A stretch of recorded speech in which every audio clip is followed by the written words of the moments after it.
Very interesting guy. Okay, so I'd like to take a moment to remind all the miners here. Our general sponsor, UMiners, offers a diverse range of mining equipment for sale, ensuring that you have access to the latest and most efficient hardware in the market, ready to power your mining operations. Find them at booth A1. Next, again, we also appreciate you posting your impressions about the event on social media and all your social networks. Please make sure to share your emotions, AI generated or not, using the official hashtag BlockchainLife2024. And we will repost them on the official Instagram and Twitter accounts. And we have a very serious panel coming up. Wow. The next panel will examine how the portfolios and opinions of crypto influencers have a tangible effect on market trends, investment flows, and project popularity. What is the relationship between social influence, like you all doing Blockchain Life 2024, and investment strategy in the crypto space? Let's find out. And on that note, I invite onto the stage co-founder and CEO of OG Media, founder and host of Crypto OGs, Andres Meneses. You can applaud every name. It's okay. Go ahead. Applaud. Cool. Crypto influencer, Crypto Kid. I like that guy. Crypto founder of the Dubai Blockchain Center, founder of Bonus Market, Matthias Mende. Clap. Good. Crypto educator and entrepreneur, Da Vinci Jeremy. These are really cool people. Entrepreneur and musician now. Wow, Carl Runefeld. And last but hardly not least, wow, Chris MM Crypto. And I guess I'm moderating this, so Gordon Einstein. Nice to meet you.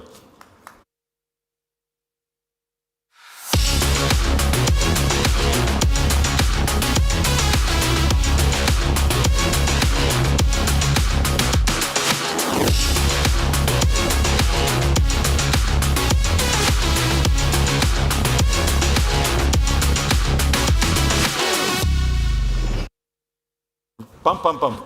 Cool.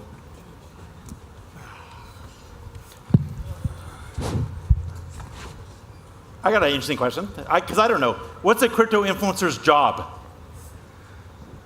We have a special mission, is to take the next billion users from Web 2 to Web 3. I think that's what we do. I like that. By the way, how are you, Mr. Crypto Kid? It's been a long time. Good, it's been a long time. How are you, Gordon? Good, thank you. For me, being a crypto influencer is to spread the message, right? Because we all believe in this one thing so much that we need everyone to know about it. So me personally, I like to make content on cryptocurrency to educate people and bring especially the youth into crypto. I personally love it because the space is so vast and there's so much to learn. And whatever we learn, and we can filter it as positive or good or useful to teach it directly to the people. So I'm in love with the technology and with the magic of blockchain and what it can do, not just the token stuff. And I think you just had a birthday. Right. Happy birthday. Happy birthday. Thank you. Fantastic. Da Vinci. Well, I started my YouTube channel because I realized that our financial system was a scam, and I wanted to teach people about it and how to protect their wealth. And when Bitcoin came along, I thought, bam, that's the answer, right? It's gonna solve a lot of problems for the future when we have hard money, money that can't be printed out of nothing, money that you actually have to work for, not the government gets to print a bunch and give it to their friends, right? This is the way we should go, and I want to teach people that.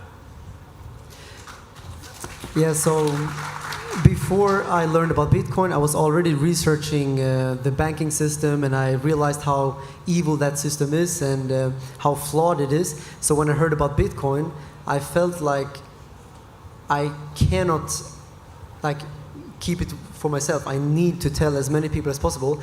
Of course, I was working in a supermarket, so I told all my colleagues, but I felt like it was not enough. Like, I wanted to tell everyone. So I started the YouTube channel, and I started talking about it and grew an audience very fast. And yeah, since 6, maybe 7 years now, I think I've been telling people to buy Bitcoin, and so far, so good.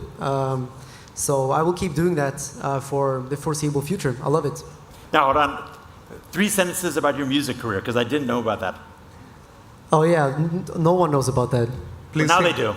Now they do. Yeah. But it is, what do you do? So basically, my first passion when I was a kid was actually music. So before Bitcoin, before money, before business, I loved to sing and make music. So, now I created the freedom for myself where I can do that without any pressure. I just do it for fun. So yeah, for fun, I'm writing a lot of songs and people will hear them soon. Congratulations. Please. My story is actually very similar to Carl's story, just not that I was working in a supermarket, but as a taxi driver. But I also studied economics, so similar to him, I was researching the financial system a little bit and understood that this is not the answer, this is not what will prevail. Then I found Bitcoin and I thought, oh, that might be the answer. So I also like to express myself, I like to talk, so I thought maybe make a YouTube channel, educate people about it. And I realized pretty quickly that Bitcoin will stay, Bitcoin will get bigger. It's like a kraken taking over the whole world.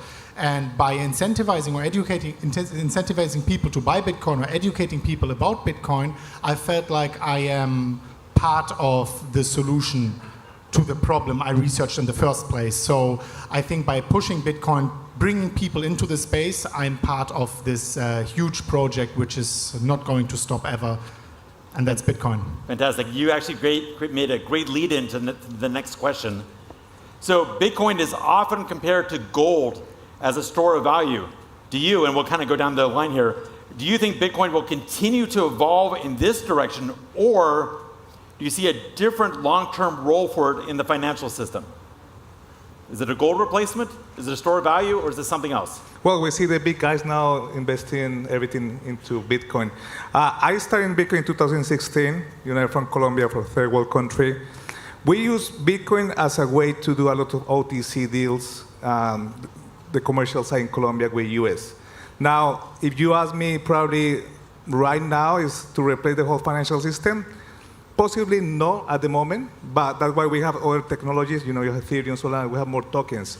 I will say the people that are holding Bitcoin for a long time, like Da Vinci and all the guys, they're making the right move, including myself, because I cannot see myself sending Bitcoin to pay something to any merchant right now. I use my USDT and I keep my Bitcoin in my pocket. That's Actually, it. let me stay on that for a second. So the original conception, of course, was digital, peer-to-peer digital cash. Yeah.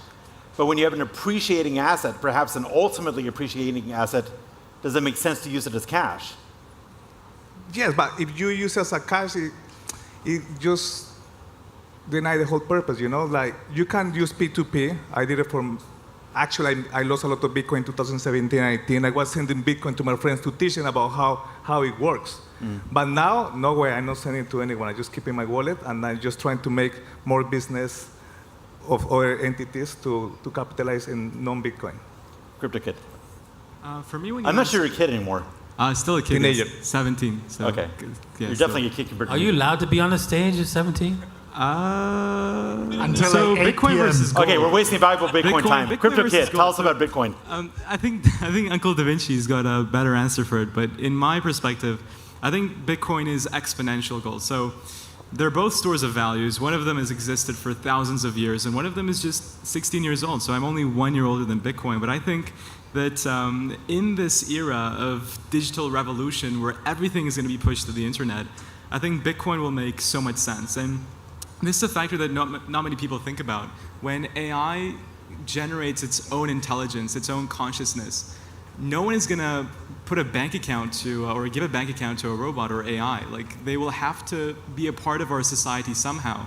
Not that I'm preaching for that, but eventually, unfortunately, that is what's going to happen.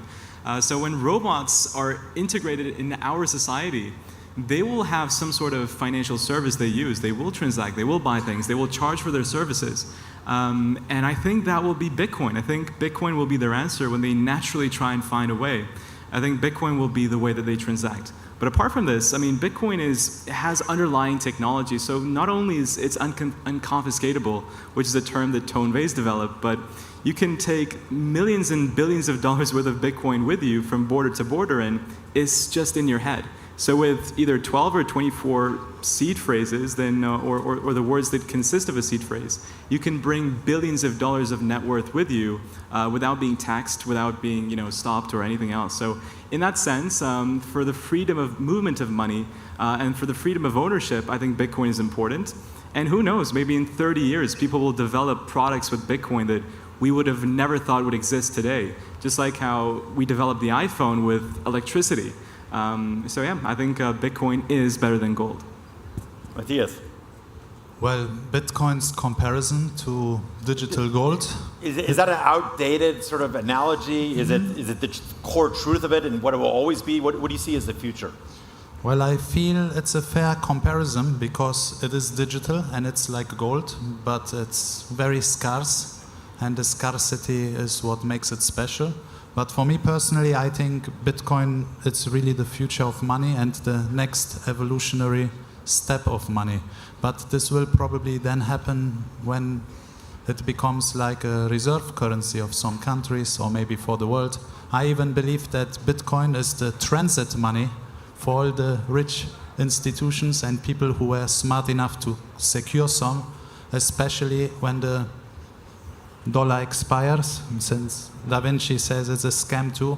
I mean, it can happen. They say don't bet against the dollar, but in these times we're living in, it's almost like science fiction, so who says it's not impossible? So I feel it's very healthy to have some Bitcoin just as a safety. So for Da Vinci, I'm going to frame it a little differently for you because you were famously early in noticing, dare I say, Bitcoin and also advocating it. You know, that's sort of what makes you fantastic. You didn't just tell people, you told people early and were quite verbal about it. Now, a lot of time has passed and you've been right. So Bitcoin hasn't changed, but maybe the world has changed. Is your take on it still what it was? Well, believe it or not, if you watch all on my channel, I started with gold and silver as money. And I would say only gold and silver is money and nothing else, constantly. And until Bitcoin came along, then it changed. Because gold and silver, you can transfer it locally between people, but you can't transfer it worldwide. I have employees all over the world, and I pay them in Bitcoin. And so this is all possible through cryptocurrencies. And so this is why Bitcoin is going to be money. It just takes people time to understand that. And it's much better money because if you try to transfer gold to somebody around the world, it's going to be stopped, or it's stolen, or the government is going to prevent you from transferring it. That's not possible with Bitcoin. But let me stay with you one more second. I agree with everything you said, but I'm also pointing out that some time has passed since your original Cassandra-like call to get out of the dollar and go to either hard metals or Bitcoin. So you're clearly right, but time has passed. So has your view adjusted at all, or is it just straight down? Well, that's what I explained. I did adjust to say that, from back gold, in the day, yes, from gold to Bitcoin. Sure. So I'm completely, I'm not completely out of gold and silver, of course. I still believe in gold and silver. People will hold it for the long term, and it will probably still be used as wealth preservation. But the better asset to store your wealth in is obviously Bitcoin. Great, Carl. Love to hear your thoughts. So I think Bitcoin is for sure better than gold, and I think we all know that it's more divisible, it's easier to transport, all of these things. I mean, I'm preaching to the choir here, but I know that from the mainstream, like the old gray-haired guys from the traditional financial markets, they will say that gold has been around for thousands of years, and that's why it's more trustworthy and it's more a better form of money than Bitcoin. And first of all, yes, gold has been the best form of money for thousands of years. Before the internet, Bitcoin is the best form of money in a world where it's based on internet. We live in a digital world, so we need a digital form of money now. Gold cannot really play that part anymore. And this might be a bad example, but something else we've used for thousands of years is swords, for example, in war. But today there are more efficient ways to use, to do war. They have guns, right? It's more efficient. Bad example, I get it. But same with Bitcoin and gold. Gold was very good and efficient for many, many years, for thousands of years. But today we have a better alternative, more efficient. Maybe a better example, Da Vinci, as you're laughing so much, is ships. They were using wooden ships for traveling the world and transporting goods and things. Today we're using big steel ships because it's way easier to navigate the world, and you don't have to sail and use the wind. So just because something was used for thousands of years doesn't necessarily mean that it's good for today's modern world. And I believe Bitcoin is the best form of money that exists today. Gold is number 2. And then fiat is like number 30 million thousand somewhere. So, yeah, Bitcoin, gold. Chris, I'm love to sorry, hear I'm your laughing thoughts. because I realize I'm wearing Ripple socks. Wow, That is funny, yeah. Yeah. Off topic, but Actually, there's a wide variety of socks on the stage in different political positions. Chris, Yeah, I want to agree, especially with what Da Vinci and Carl were saying. But I think that the US dollar or the euro, they are not even in the list. Like, it's not even money, it's basically currency, as it's an ultimately depreciating value. Whereas you said Bitcoin is an ultimately appreciating value, the US dollar is like constantly, since it was broken away from the gold standard, depreciating in value. So as the dollar is going lower and lower, converging against zero, Bitcoin against the US dollar is converging against infinity. That's just a mathematical principle we have to follow, not purchasing power-wise, but nominally. And to answer your question, yes, I think Bitcoin is like gold, a form of money, but it is better than gold. Because of the divisibility, of course, transportability, but I think what's very important going to be in the future, especially in countries like Venezuela, other countries where you do not want to trust the government too much, maybe now this changed in some countries, but the non-confiscatability is a very, very important factor of Bitcoin. If you have Bitcoin, whether it's $1, $1 million, $1 billion, at least you don't tell anyone about that, you can keep the seed phrase in your mind and no one can confiscate it. No one can break your brain out of the head and try to read the seed phrase inside the brain, right? It's not confiscatable. That is a very, very important factor. And then another factor you mentioned, that you are disincentivized to spend Bitcoin because it's an ultimately appreciating value, store of value. It's true to some degree, but Bitcoin will not always appreciate. I think Bitcoin is still undervalued compared to where it should be. It is better than gold, so it should be above $500,000 for sure. I personally think because when? I'm waiting. I think we are When? coming to that later, but I would say we have to wait at least another decade for that, for Bitcoin to reach the millions of dollars. But I think $500,000 will happen in the next few years. I think we will maybe even see $100,000 this year. So I personally... the audience should clap at 100,000 this year. It is possible. I mean, I said it before, we just need to break 70,000 on a weekly candle, and once we are breaking the previous all-time high, Bitcoin is going very slowly, but in one moment it goes suddenly, and then we can go 50% in 2-3 weeks. It goes very quick. So I'm expecting it soon. So from your mouth to Satoshi's ears. Say again?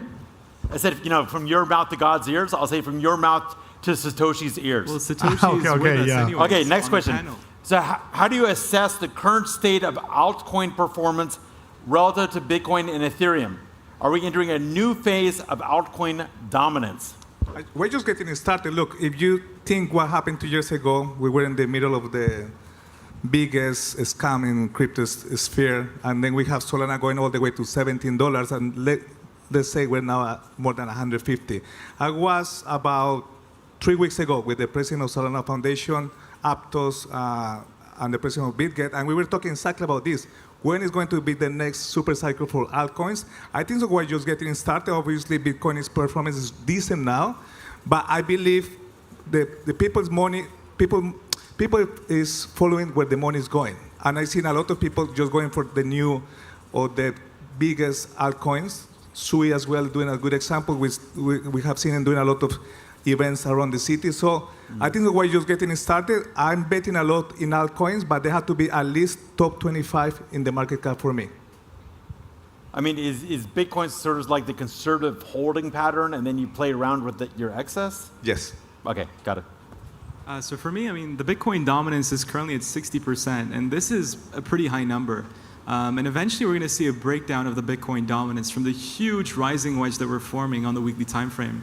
And once dominance starts dropping below, down into the 40, 30%, that is when we're going to see a huge transformation of wealth or a transfer of wealth from Bitcoin to altcoins. And we can see meme coins are going up a lot, and I think we'll discuss it later on the panel. But the reason for this is because if you look at the amount of savings per capita, it is at the lowest amount ever. And in 2021, during the Bitcoin bull market, the savings that people had were at an all-time high. Now that we're seeing money supply go up, now that we're seeing savings also go up simultaneously, I think people will shift from meme coins, which is seen as more as a gambling and an opportunity to turn very small money into a lot of money.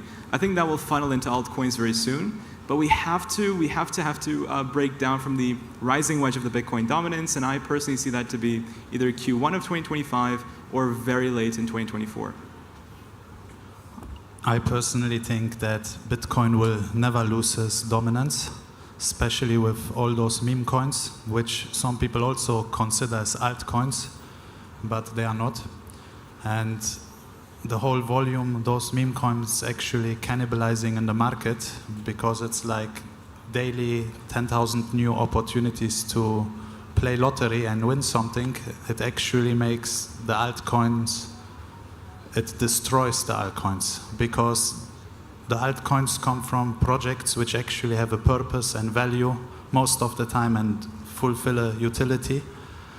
But those meme coins, I don't know, they need their own category or Now, are you sort of generically combining altcoins and meme coins? No, I feel they are two total different things. I think the meme coins, it's like the lowest category, but I understand that it's fun and can be a nice gamble, but I feel that Bitcoin will always have the highest dominance, and altcoins, I'm not sure. They not look very well for me. Let me ask the group something. I'm going to change the question a little bit. I've had this debate recently. Do meme coins have utility? Is there just something we haven't thought of yet, that they're kind of showing something like the way forward that we haven't quite picked up on yet? Is there something maybe more there? Da Vinci, or... Yeah, well, some meme coins do have utility. So, for example, Shiba Inu now has its Shibarium network, right? That you can actually build on that network. Whilst Dogecoin does not. I mean, it's just a token that's expanding forever, and it just has a culture behind it. And Elon. So yes, there are some with utility and some with no utility. And what's the difference, and why are the no utility meme coins such sought after and purchased when there's no reason for dog with hat, right? If you go to the website, literally, it's just a dog with hat, right? It's funny. And so, yeah, it might be funny, but why do you buy it, right? Because it's funny. But here's what I'm trying to get at. Is the meminess of it, I just made up that word, is that meminess somehow a newer form of utility that we haven't quite conceptualized yet, but there's something else there? Do you know what I mean? You're buying it just to gamble and see if you can make more money. That's all it is. That's it. 100%. I mean, most people who only make $10 a day, that's 50% of the world population. Right? They have no other way but to gamble. We don't recommend it, right? You don't tell people, buy a lottery ticket and hope you win, but they do it anyways. And you can say that about meme coins, but they're going to do it anyways. So you have to let it go, right? It is what it is. People are going to do it because they hope this is their only chance, they feel, of getting out of the rat race. It's not really, but that's people who invest in it anyways. So Carl, given sort of the Bitcoin and Ethereum as sort of the hard cryptos or tokens over here, and altcoins as alts, do you see alts sort of gaining more presence in the market, or how do you think things are going to play out? Well, over time, yes, because Bitcoin can never be diluted, but the altcoin market can be, because you can always create another altcoin, right? So the altcoin market cap, the total market cap of altcoins will always expand. at least the I'm sorry, amount of I'm gonna jump in. altcoins. It's always going to expand, or it's one size pie that's going to get sliced finer and finer as more altcoins I mean, come. look, I think the Bitcoin dominance deserves to be high. I think 80% of all altcoins are either already abandoned by the project or just not useful. But there's always going to be those altcoins that are super innovative and perfect for society. It's very hard to find those projects. So like meme coins, for example, I'm not an expert on meme coins. I don't want to pretend to be like an authority on meme coins, but I think they're gonna definitely keep pump in this bull market now because it seems like people are bored, so they want to put their money somewhere. They put it in meme coins. There's no lockups, no VCs that invested that can dump the money. So I get the point of it, but I do believe that in the next bear market, just like NFTs went down like 99%, I think also meme coins will have similar price development because there's just too many meme coins. I'm sure there are thousands of meme coins created every day now. I think literally. Every second. Yeah, probably. Like, I don't have the data in front of me, but I'm pretty sure. Because like literally everyone is creating a meme coin. Like with just a computer and internet, you can create one. So that's cool because somehow I think it's nice because it's also freedom of money. Like anyone should be able to create their own money. It shouldn't be illegal because in the traditional world, it's only one authority that has the authority to do so, which is the central banks. If they do it, it's banking. If you do it, it's jail. So I think it's beautiful from that point of view, but as an investment, it's very risky. And I think meme coins right now, I feel like people are treating it more like a casino rather than proper investments, and maybe that's the point. So in that case, fine, but I'm personally staying away from that as much as I can. Chris, so altcoin versus Bitcoin, Ethereum, and the balance in the future. Yeah, I think most people, at least those people who are following me on my channel, probably know my answer, but I want to go a little bit more into detail, even though I have not so much time, and tell you what my framework is for altcoins now for the next few months. But first of all, I would like to mention that the Bitcoin dominance of 60%, it's mind-blowing if you consider that now we have millions of altcoins, like hundreds of thousands of altcoins at least speaking. So this pie, which actually got smaller compared to Bitcoin, was furthermore diluted by 1,000-fold. When I started, there were just a few altcoins, like a few hundred altcoins, which you could take kind of serious. Now most of them are BS. And you have to understand, if you go into the altcoin space, almost 100% likelihood, not 100%, but almost 100% likelihood you are picking up BS. And BS is not going to grow in your hands over the long run. So this is something you have to understand. So overall, long term, my answer is Bitcoin and Bitcoin only. But short term, you can make money with Bitcoin. I was sitting here 6 months ago and I was saying Bitcoin and Bitcoin only. Now, 6 months later, I'm saying soon I will divert a little bit into altcoins, but just for the sake of making money in the short term. So once Bitcoin breaks the previous all-time high, purchasing power adjusted, which should not be 73,000, but somewhere around the numbers of 90, 95,000, that's when I'm going to diversify a little bit out into altcoins. I'm going to hold these altcoins for a few weeks and then sell them to get more Bitcoin. This is the only purpose for altcoins for me. There are very few very good projects in the altcoin space, but you can count them on a few hands maximum. And by going Bitcoin, especially going Bitcoin long term, you are definitely in the safe boat. And as I said 6 months ago, Bitcoin still has 100x potential if you're just willing to wait long enough. So you don't need an altcoin to make 100x. You just need some time and patience. Okay, we have exactly 1 minute left. So what does the influencer do in 2025? What does a crypto influencer do in 2025? Work harder than ever so they can capitalize in the bull market. That's it. For me, it's just to spread as much Bitcoin adoption as possible. I mean, I think this bull market, the price of Bitcoin can reach $300,000, and the more people I educate about Bitcoin, the more successful everyone becomes. For me, I built my own product. I just launched it, and it's all about it, to spread it to millions and perhaps 1 billion people's hands, have the world's most easy wallet where they can hold everything self-custodial and get free education, because every dApp can just build on top, and it's much more easier than anything else. And that's my Eventually, you in 2025. most heavy influence. Provide more education as more people come in, educate more people as they come into, because the price is rising, but hopefully get them to stay when the price is going down so that they will benefit in the next bull run. Carl, The question is what I will do in 25. what's your 2025 crypto influencer mission? 10 seconds. Well, I'm going to focus a lot of time on making music and race cars. And I will also keep educating people about Bitcoin. Chris.